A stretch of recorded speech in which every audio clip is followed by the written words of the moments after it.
Bonjour, aujourd'hui je vous propose un exercice de graphisme adapté aux enfants en maternelle, de la petite section à la grande section dans un premier temps, mais qui peut aussi s'avérer nécessaire et bénéfique pour les enfants à partir du CP qui ont du mal dans l'apprentissage de l'écriture, notamment pour lier les lettres et pour adopter une prise du crayon qui ne soit pas trop crispée. Concernant le choix du matériel, vous aurez besoin d'une feuille blanche ou d'une autre couleur A4 ou plus grand si vous avez. Plus grand c'est, mieux c'est pour ce genre d'exercice, car on commence toujours par des grands graphismes pour arriver à quelque chose de plus précis.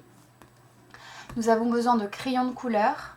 Alors vous allez faire avec ce que vous avez à la maison, mais si vous avez le choix, préférez des gros crayons pour les petites sections de maternelle, un petit peu plus fin pour les moyennes grandes sections et les traditionnels à partir de grande section CP. Bien sûr, vous faites avec ce que vous avez à la maison. L'exercice se compose en 3 parties, vous n'êtes pas obligé de faire les 3. La première partie, c'est l'exercice des chemins qui va travailler la fluidité du geste graphique, les arrondis, l'aisance, la diminution de la pression sur le stylo. La deuxième partie travaille plus la coordination entre l'œil et la main, ça demande beaucoup plus de précision. C'est réservé donc aux plus grands enfants, on va dire à partir de la grande section de maternelle. Pour cette deuxième partie, vous aurez besoin de feutres. Et ensuite pour la troisième partie, à nouveau des crayons de couleur et ce sera pour apprécier les différentes pressions du crayon sur une feuille.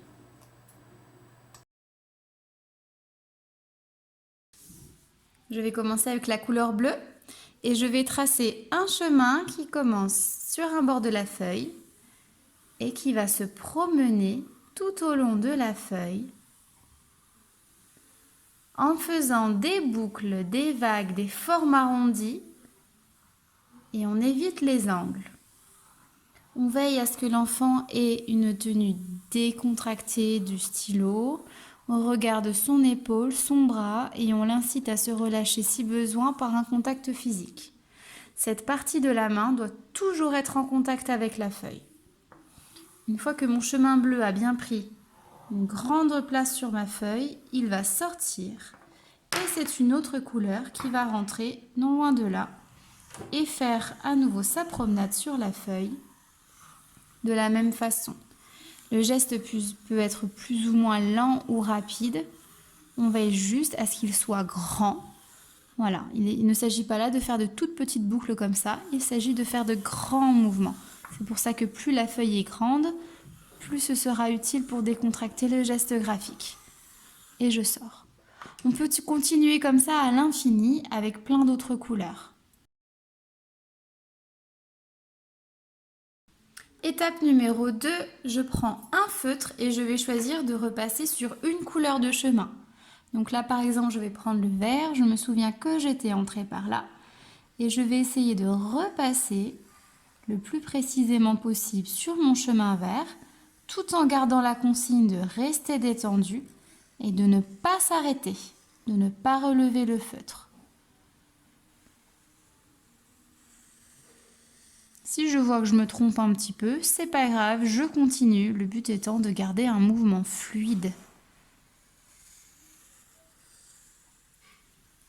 Cet exercice travaille davantage la coordination oculo-manuelle, il est un petit peu plus difficile et demande plus de concentration. Si vous voyez à nouveau des crispations arriver dans les mains, dans les bras, aidez votre enfant à se détendre ou arrêtez l'exercice s'il est trop crispé.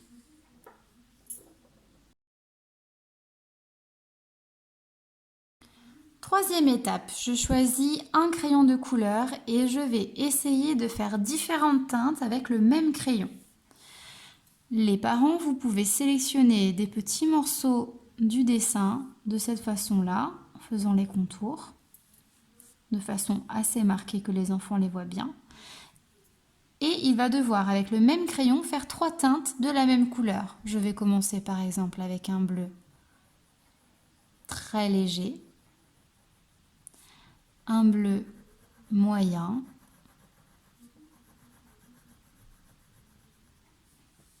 et un bleu foncé. L'enfant peut s'exercer à avoir différentes pressions sur son crayon et va se rendre compte alors s'il écrit trop crispé, trop lâche, va pouvoir réajuster la tension qu'il met dans son crayon. Ça peut l'aider dans l'apprentissage de l'écriture. Il peut faire ça avec plusieurs couleurs et les plus grands peuvent faire même jusqu'à 5 ou 6 teintes avec la même couleur. Je vous laisse expérimenter ces 3 exercices. Une fois que le dessin est terminé, vous pouvez le découper pour en faire un papillon par exemple. Ça peut être vraiment très joli, même si ce n'est pas l'objectif de cet exercice-là. Vous pouvez inventer des consignes, les mélanger, les adapter, bien sûr, à l'âge de votre enfant, à ses capacités, à sa motivation. Et voilà, c'est aussi bien pour le pré-apprentissage de l'écriture que pour les enfants qui sont déjà dans l'apprentissage mais qui présentent quelques petites difficultés. J'attends de vous des petites vidéos ou des photos de vos productions, ça me fait toujours plaisir. Et je vous dis à bientôt pour la prochaine vidéo.